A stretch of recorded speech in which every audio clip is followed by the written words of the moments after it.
IMD यानी भारतीय मौसम विभाग ने 26 और 27 जनवरी 2026 के लिए ऑरेंज अलर्ट जारी किया है। इसके मुताबिक देश के 13 राज्यों में गरज चमक के साथ बारिश, भारी बारिश और तेज हवाएं चलने की आशंका है। ये मौसम संबंधी एक अहम चेतावनी है, जिसमें खासकर 27 जनवरी को ज्यादा खतरे की बात कही गई है। इस चेतावनी ने लोगों में तुरंत हलचल मचा दी है, क्योंकि इस दिन एक नया पश्चिमी विक्षोभ सक्रिय होने वाला है। ये अलर्ट ऐसे समय में आया है जब देश में पहले से ही कड़ाके की ठंड पड़ रही है। ऐसे में सटीक और तुरंत मौसम की जानकारी को लेकर लोगों की दिलचस्पी और बढ़ गई है। आईएमडी का ये अहम पूर्वानुमान मौसम के मिजाज में एक बड़े बदलाव की ओर इशारा कर रहा है। इसके तहत लंबे समय से चली आ रही सूखी और ठंडी स्थितियों से हटकर अब बारिश और मौसम में अस्थिरता का दौर शुरू होने वाला है। ये ऑरेंज अलर्ट एक गंभीर चेतावनी है, जो आम जनता और प्रशासन दोनों से ही मौसम से होने वाले संभावित नुकसानों को देखते हुए पूरी तैयारी और सावधानी बरतने की अपील कर रहा है। इस अलर्ट के दायरे में देश का एक बड़ा हिस्सा आता है। इसमें उत्तरी मैदानी इलाकों से लेकर हिमालयी क्षेत्र और मध्य और पश्चिमी भारत तक शामिल हैं, जिससे लाखों लोग प्रभावित होंगे। लोगों की सुरक्षा की तुरंत बढ़ती चिंता और बदलते मौसम की ताज़ा जानकारी की जरूरत के चलते मौसम विभाग में पूछताछ की बाढ़ सी आ गई है। आईएमडी, जो देश का मुख्य मौसम विभाग है, संभावित नुकसान को कम करने और लोगों को जागरूक करने के लिए इन चेतावनियों को फैलाने में एक अहम भूमिका निभाता है। बारिश का ये नया दौर कई नई चुनौतियां लेकर आएगा, जिसमें स्थानीय बाढ़ से लेकर ओले गिरने और तेज हवाओं से होने वाला संभावित नुकसान शामिल है। यही वजह है कि ये अलर्ट राष्ट्रीय चिंता का केंद्र बन गया है। ये पूर्वानुमान सर्दियों के मौसम में मौसम के मिजाज में एक बड़ा बदलाव लाएगा। प्रभावित इलाकों में ये रोजमर्रा के कामकाज से लेकर कृषि योजनाओं तक सब कुछ प्रभावित करेगा। पश्चिमी विक्षोभ का सक्रिय होना एक जानी पहचानी घटना है, जो अक्सर भारतीय उपमहाद्वीप में सर्दियों में बारिश लाता है। आईएमडी का ये अलर्ट इस बार इसकी संभावित तीव्रता और भौगोलिक फैलाव के बारे में खास जानकारी दे रहा है। People often ask how this channel puts out content like this so consistently. And honestly, I'm not doing the heavy lifting manually. I'm using Helios. It's the AI engine we built to handle the impossible parts of creation. It is literally the power behind what you just watched. If you want that kind of speed and quality at your fingertips, don't just watch AI build the future. Start building it yourself. Helios is finally open to the public.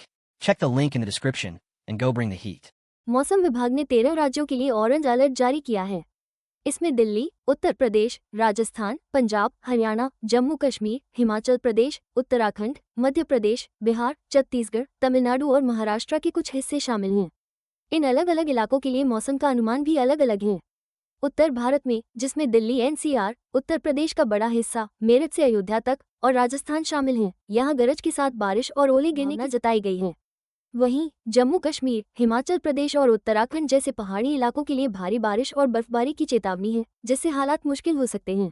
दक्षिण में मध्य महाराष्ट्र के कुछ हिस्सों में हल्की से मध्यम बारिश होने का अनुमान है।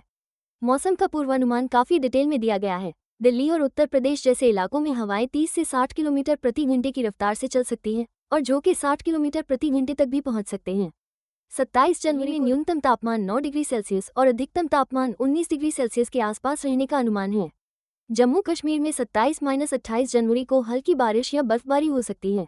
वहीं मशहूर टूरिस्ट डेस्टिनेशन मनाली में और भी ज्यादा ठंड पड़ने वाली है, जहां अधिकतम तापमान -4 डिग्री सेल्सियस और न्यूनतम तापमान -8 डिग्री सेल्सियस तक लुढ़क सकता है। आईएमडी ने साफ तौर पर कहा है कि 13 राज्यों में बारिश तूफान का अलर्ट है, जिससे आने वाले मौसम का समझ आता है। हालांकि इस बारिश से कड़ाके की ठंड से थोड़ी राहत मिल सकती है और बारिश के बाद तापमान 2 से 4 डिग्री सेल्सियस तक बढ़ सकता है, लेकिन तुरंत इसका असर खराब मौसम के रूप में ही दिखेगा।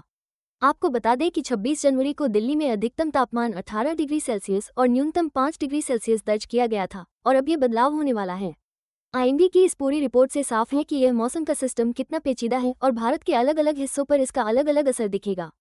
देखिए, 27 जनवरी के लिए आईएमडी ने जो नया अलर्ट जारी किया है ना, उसकी वजह से मौसम से जुड़ी सर्च क्वेरीज एकदम से बढ़ गई हैं। ये साफ साफ बताता है कि लोगों में कितनी चिंता है और उन्हें हर पल की सही जानकारी चाहिए, जैसे कि आज का मौसम कैसा रहेगा और कल का मौसम। इन जैसी सर्च क्वेरीज में तो जबरदस्त उछाल आया है।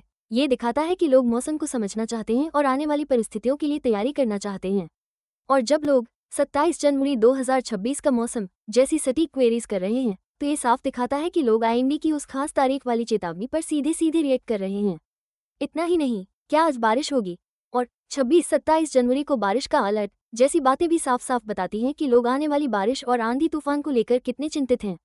लोगों की ये इतनी ज्यादा दिलचस्पी दिखाती है कि मौसम का पूर्वानुमान उन सभी इलाकों में जहां इसका असर होगा, उनकी रोजमर्रा की जिंदगी से कितना सीधा और गहरा जुड़ा हुआ है। इस गहरी दिलचस्पी की एक बड़ी वजह यह भी है कि अभी जो कड़ाके की ठंड पड़ रही है ना, उसके बीच में लोग मौसम का हाल भी सर्च कर रहे हैं। वो समझना चाहते हैं कि ये जो बारिश वाला मौसम आ रहा है वो इस भयंकर ठंड के साथ मिलकर कैसा असर डालेगा, खासकर दिल्ली, उत्तर प्रदेश और राजस्थान में। अब देखिए, एक तरफ तो इतनी भयंकर ठंड पड़ रही है और ऊपर से ये बारिश का अनुमान। इन दोनों के एक साथ आने से लोगों को ऐसी मौसम की जानकारी की बहुत ज्यादा जरूरत है जो आसानी से मिल जाए और समझ में भी आए। ये बात साफ दिखाती है कि कैसे सरकारी मौसम चेतावनियां लोगों के बीच चर्चा का एक बड़ा मुद्दा बन जाती हैं और लोग कैसे जानकारी खोजने लगते हैं, क्योंकि भारत में लाखों लोग इस बदलते मौसम को देखते हुए अपनी योजनाओं में बदलाव करते हैं। लोगों का इस तरह से खुद जानकारी ढूंढना बताता है कि इन अलर्ट्स का उनकी सुरक्षा और रोजमर्रा के कामों पर कितना सीधा असर पड़ता है। मौसम विभाग ने जो ऑरेंज अलर्ट जारी किया है वो वाकई चिंताजनक है। सर्दी के इस चरम पर ये उत्तर भारत के घनी आबादी वाले इलाकों में आम जनजीवन को काफी हद तक प्रभावित कर सकता है। मौसम विभाग ने जो भारी बारिश, गरज चमक के साथ तूफान और तेज हवाओं का अनुमान लगाया है उससे कई बड़े खतरे पैदा हो गए हैं। इसमें यात्रा में देरी भी शामिल है और खासतौर पर सड़क और हवाई यातायात पर इसका सीधा असर देखने को मिल सकता है। बिजली गुल होना भी एक और बड़ी चिंता है। खराब मौसम की वजह से इंफ्रास्ट्रक्चर पर दबाव पड़ता है जिससे जरूरी सेवाएं हो सकती हैं। खेती किसानी के लिए भी ये अलर्ट सीधा खतरा है। किसानों को सलाह दी गई है कि वो खुले खेतों में न जाएं, क्योंकि ओलावृष्टि और भारी बारिश से उनकी फसलें बर्बाद हो सकती हैं, जिससे उनकी रोजी रोटी पर भी गंभीर असर पड़ेगा। वहीं ऊंचाई वाले इलाकों में हिमस्खलन का खतरा भी बढ़ गया है, जिससे पहाड़ी इलाकों में रहने वाले लोगों और वहां के मुसाफिरों की जान खतरे में पड़ सकती है। ये सारे फौरी खतरे और बढ़ जाते हैं क्योंकि कड़ाके की ठंड अभी भी जारी है। दिल्ली में तो पिछले दिन न्यूनतम तापमान 5 डिग्री सेल्सियस दर्ज किया गया था, जो बताता है कितनी जबरदस्त है। ये जो मौसम का पूर्वानुमान है वो एक बड़े बदलाव का संकेत दे रहा है। अब तक जो सूखी ठंड थी जिसमें आसमान साफ होता था और तापमान तेजी से गिरता था, अब पश्चिमी विक्षोभ के असर से मौसम का मिजाज बदल रहा है और बारिश वाला पैटर्न देखने को मिलेगा। भले ही इस बदलाव से तापमान में थोड़ी बढ़ोतरी हो और कड़ाके की ठंड से हल्की राहत मिल जाए, लेकिन साथ ही साथ ये अपने साथ कुछ नए खतरे भी लेकर आ रहा है, जैसे कि कुछ इलाकों में बाढ़ का खतरा और ओलों से फसलों का नुकसान।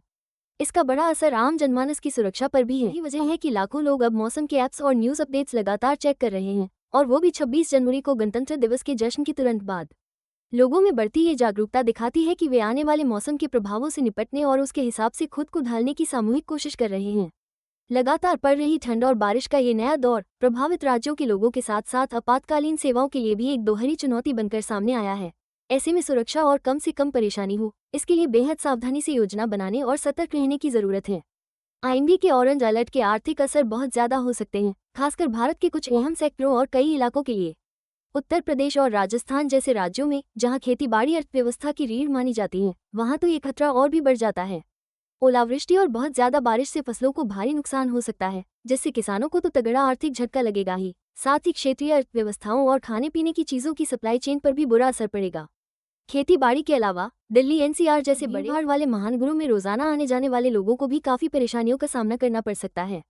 यात्रा में देरी, सड़कों पर खतरा और पब्लिक ट्रांसपोर्ट में रुकावटें, ये सब उत्पादकता, प्रोडक्टिविटी और रोजमर्रा के कारोबार पर असर डाल सकती हैं। ये अलर्ट 13 राज्यों के लिए जारी किया गया है, जिसका मतलब है कि ये चिंता सिर्फ एक दो जगह की नहीं बल्कि पूरे देश की बन जाती है। यानी देश की एक बड़ी आबादी और उनकी आर्थिक गतिविधियां सीधे तौर पर इस बदलते मौसम के बुरे प्रभावों के घेरे में आ। सूखी ठंड से नम मौसम में बदलाव भले ही कुछ हद तक ठंड से राहत दिलाए, लेकिन ये अपने साथ नई तरह की चुनौतियां भी लाता है, जिससे अर्थव्यवस्था पर एक के बाद एक कई असर पड़ सकते हैं। कारोबारियों को भी, खासकर जो लोग ट्रांसपोर्टेशन और खुले में होने वाले कामों पर निर्भर हैं, उन्हें नुकसान कम करने के लिए फटाफट अपने तौर तरीकों में बदलाव करने होंगे। इतना ही नहीं, राज्य और केंद्र सरकारों के लिए आपातकालीन स्थितियों से निपटने और बुनियादी ढांचे के रखरखाव के लिए संसाधनों का सही इस्तेमाल भी एक बड़ा बन जाएगा। लोग जिस तरह मौसम के अपडेट्स पर गहरी नजर बनाए हुए हैं, वो सिर्फ अपनी पर्सनल सेफ्टी को लेकर ही नहीं है, बल्कि अनिश्चित हालात में अपनी रोजमर्रा की जिंदगी और आर्थिक कामों को ठीक से चलाने की प्रैक्टिकल जरूरत भी है। ये अलर्ट हमें साफ तौर पर याद दिलाता है कि मौसम का हमारे समाज के कामकाज और आर्थिक स्थिरता पर कितना गहरा असर होता है, खासकर भारत जैसे विविध और घनी आबादी वाले देश में, जहां मौसम में जरा सा भी बदलाव कई सेक्टरों और समुदायों पर दूरगामी परिणाम डाल सकता है। I hope you got some value out of this video. And if you're sitting there thinking you want to build something like this yourself, you don't have to start from scratch. I built Helios to give creators an unfair advantage. It takes the heavy lifting out of the process so you can focus on the ideas. It's exactly what I use, and now it's available for you too. The link is in the description. Don't just watch the future, go build it with Helios. I'll see you in the next one.